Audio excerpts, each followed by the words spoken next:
Hey, what's going on everybody, and welcome back to another Fallout 4 mod review. Today we are checking out a brand new grenade launcher mod, and that is the LMT M203 by Subleader, Nova, and Mattias H. This mod comes with all the bells and whistles that you'd expect from a new weapon mod. It has custom meshes and textures, brand new animations, and some really cool customization options, and some even cooler functionality with the new added grenade types. This mod is added to the leveled list, and you will find it on some Raider and Gunner bosses. That being said, if you want leveled list integration, you'll have to download an additional patch. If you choose not to download it, it will just be crafted at the chemistry station along with the new 40mm ammo type. On top of that, there are actually two unique versions of this weapon that you can find out in the world. The first of which is the Saint Attila, which is a solid gold version of the M203. This thing can't be modified, but it does have very high base damage. If you want to get your hands on this thing, you can actually find it in the Museum of Freedom. As soon as you walk in, take a right, and you'll find it in one of the display cases. The other unique version, I'm not even going to attempt to pronounce as it is French and I will absolutely butcher it, but this thing is super unique. It actually comes with built-in railway spike ammo. You can find this thing fittingly at the Railroad HQ. And I gotta say, that railway spike ammo is not something to be messed with. We'll show it off here in a little bit. It is surprisingly useful. Now, really quick before we move on to stats, I do want to show off the cool custom animations added with this thing. Starting with the shooting and reloading.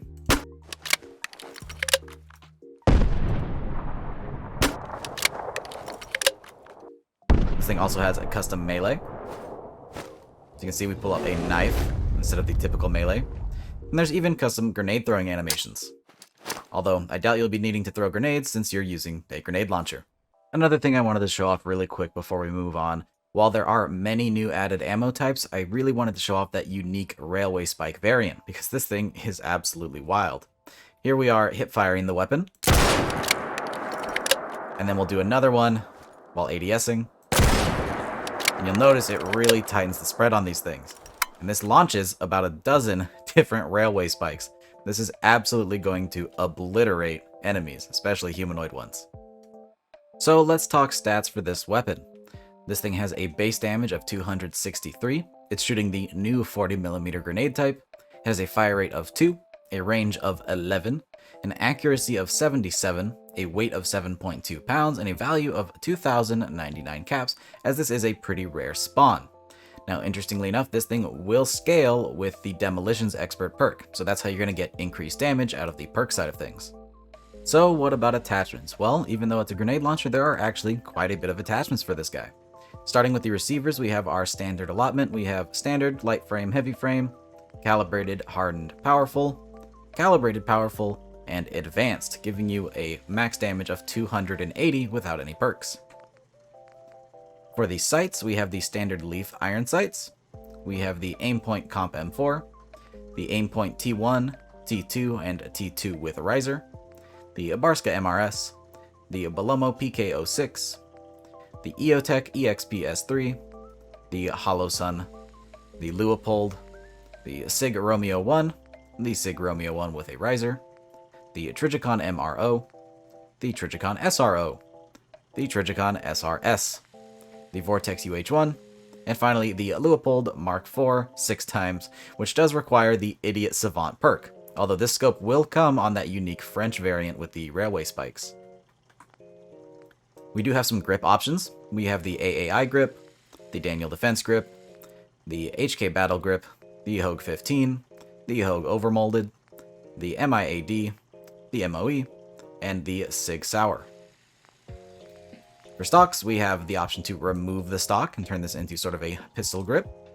We have the SOP mod, the Colt, the Buffer Tube, which cannot be comfortable, but maybe you could plant this thing down like a mortar, the CTR stock, the Daniel Defense stock, the Hogue, the Ultralight, Viper, VLTOR, the PRS, the UBR, and the UBR Unfolded. Now, the most exciting part of the attachments, we have the different types of explosives. Here we have the basic impact explosive, which will explode on impact, as it says. We have a 3-second timed fuse, a 5-second timed fuse. We have the high explosive incendiary rounds, the shaped charge, which will have a smaller radius but a much higher damage, tear gas rounds, sticky explosive, which will stick to the surface that it attaches to and detonates 4 seconds after firing, The high velocity impact explosive, this is just going to be more like a bullet than a grenade. The makeshift frag explosive, this is going to detonate 2 seconds and cause severe bleeding due to shrapnel. The signal flare will illuminate a dark area and also call in artillery like the flare gun. The anti-personnel buckshot is exactly what it sounds like. This shoots out essentially gigantic shotgun shells. The MIRV cluster grenade will explode into a bunch of separate grenades. The solid slug will be one gigantic round firing at very high speeds. The rubber bullet will be a less than lethal rubber bullet that will stun anybody without sufficient protection. So you hit them and this will paralyze them. The proximity mine acts just like a mine. You shoot this at a surface, it will stick to it, and will activate whenever somebody walks by. The makeshift dirty bomb is an explosive that has some radiation damage. The electromagnetic pulse will be your pulse grenades.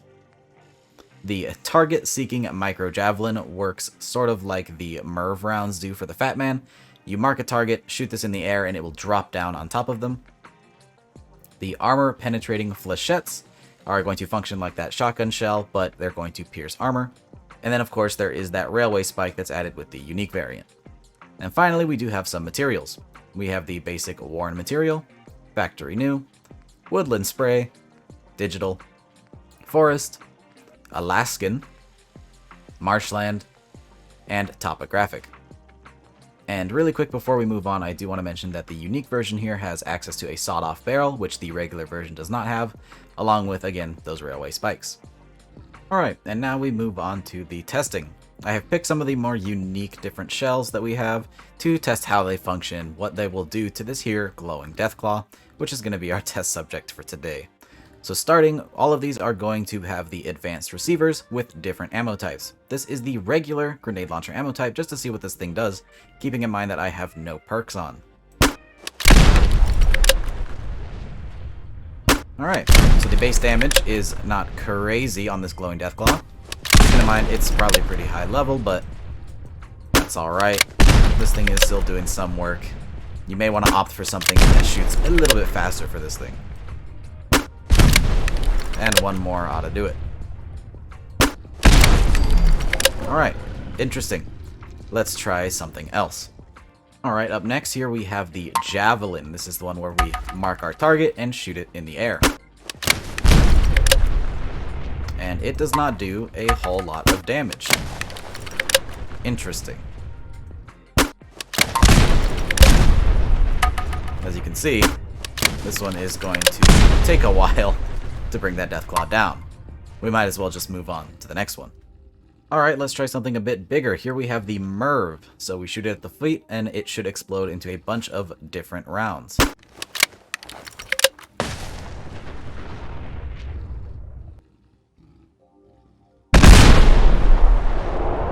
Well, that was not the effect that I was expecting. Those exploded way far away from our target. There we go. That's a bit closer to what I was looking for. These can definitely be pretty hard to control, but when you do land, it does pretty good damage.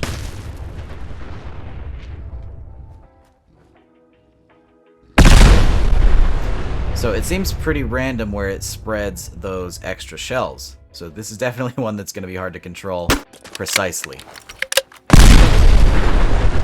But when it hits, it definitely works. Let's try some more controllable rounds. Here we have the buckshot. This is pretty simple, just point and shoot.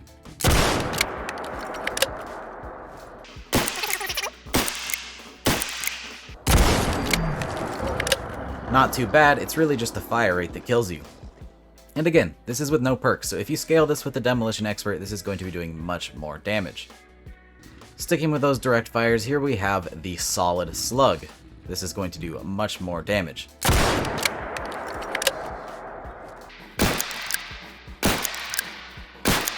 And I think this will do it right here.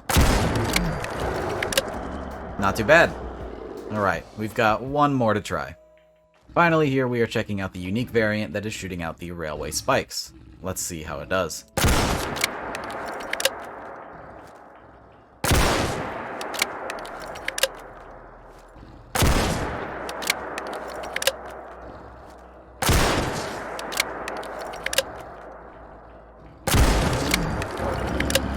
interesting putting in that ragdoll effect there. This thing is super fun and super cool. Definitely though, I would probably recommend using these more for humanoid enemies rather than taking on a Deathclaw. Altogether though, super fun weapon and a really cool unique grenade launcher. I definitely recommend this for anybody running a tactical playthrough looking for a new explosive alternative. So if you want to try this mod out for yourself, it will be linked down in the description below. And if you try it and you enjoy it, don't forget to endorse the mod and show the authors your appreciation for all of their hard work. And if you enjoyed this video, don't forget to drop a rating. Subscribe if you haven't already for more videos just like this, and I hope to see you in the next one. Peace! And really quick, I'd like to make a shout out to all of our patrons. Your donations are greatly appreciated and really help to support the channel and videos just like this one. So again, thank you.